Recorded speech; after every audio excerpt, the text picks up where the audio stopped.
San Juan capítulo 12. 6 días antes de la Pascua, Jesús fue a Betania, donde vivía Lázaro, a quien él había resucitado. Allí hicieron una cena en honor de Jesús. Marta servía y Lázaro era uno de los que estaban a la mesa comiendo con él.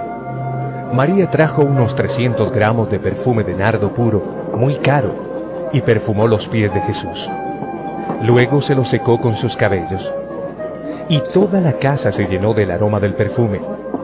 Entonces Judas Iscariote, que era aquel de los discípulos que iba a traicionar a Jesús, dijo: ¿Por qué no se ha vendido este perfume por el equivalente al salario de 300 días para ayudar a los pobres? Pero Judas no dijo esto porque le importaran los pobres, sino porque era ladrón, y como tenía a su cargo la bolsa del dinero, robaba de lo que echaban en ella. Jesús le dijo: déjala, pues lo estaba guardando para el día de mi entierro. A los pobres siempre los tendrán entre ustedes, pero a mí no siempre me tendrán. Muchos de los judíos se enteraron de que Jesús estaba en Betania y fueron allá, no solo para ver a Jesús, sino también a Lázaro, a quien Jesús había resucitado. Entonces los jefes de los sacerdotes decidieron matar también a Lázaro, porque por causa suya muchos judíos se estaban separando de ellos para creer en Jesús. Mucha gente había ido a Jerusalén para la fiesta de la Pascua. Al día siguiente supieron que Jesús iba a llegar a la ciudad. Entonces cortaron hojas de palmera y salieron a recibirlo gritando: ¡Hosana! ¡Bendito el que viene en el nombre del Señor, el Rey de Israel! Jesús encontró un burro y montó en él, como se dice en la Escritura: No tengas miedo, ciudad de Sión. Mira, tu rey viene montado en un burrito. Al principio, sus discípulos no entendieron estas cosas, pero después, cuando Jesús fue glorificado, se acordaron de que todo esto que le habían hecho estaba en la Escritura y se refería a él. La gente que estaba con Jesús cuando él llamó a Lázaro de la tumba y lo resucitó, contaba lo que había visto. Por eso, la gente salió al encuentro de Jesús porque supieron de la señal milagrosa que había hecho. Pero los fariseos se decían unos a otros: ya ven ustedes que así no vamos a conseguir nada. Miren, todo el mundo se va con él.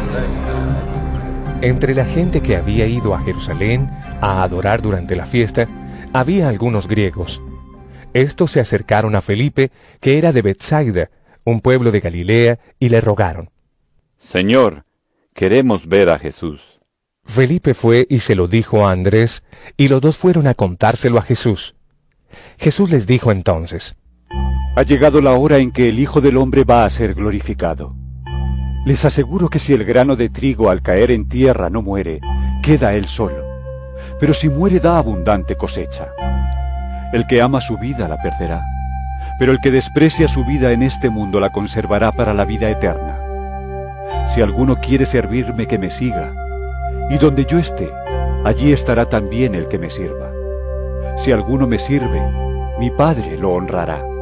Siento en este momento una angustia terrible. ¿Y qué voy a decir? Diré: Padre, líbrame de esta angustia. Pero precisamente para esto he venido. Padre, glorifica tu nombre. Entonces se oyó una voz del cielo que decía: Ya lo he glorificado, y lo voy a glorificar otra vez. La gente que estaba allí escuchando decía que había sido un trueno, pero algunos afirmaban: Un ángel le ha hablado. Jesús les dijo: No fue por mí por quien se oyó esta voz, sino por ustedes. Este es el momento en que el mundo va a ser juzgado, y ahora será expulsado el que manda en este mundo. Pero cuando yo sea levantado de la tierra, atraeré a todos a mí mismo. Con esto daba a entender de qué forma había de morir. La gente le contestó: Por la ley sabemos que el Mesías vivirá para siempre. ¿Cómo pues dices tú que el Hijo del Hombre tiene que ser levantado? ¿Quién es ese Hijo del Hombre? Jesús les dijo: Todavía estará entre ustedes la luz, pero solamente por un poco de tiempo. Anden pues mientras tienen esta luz, para que no les sorprenda la oscuridad.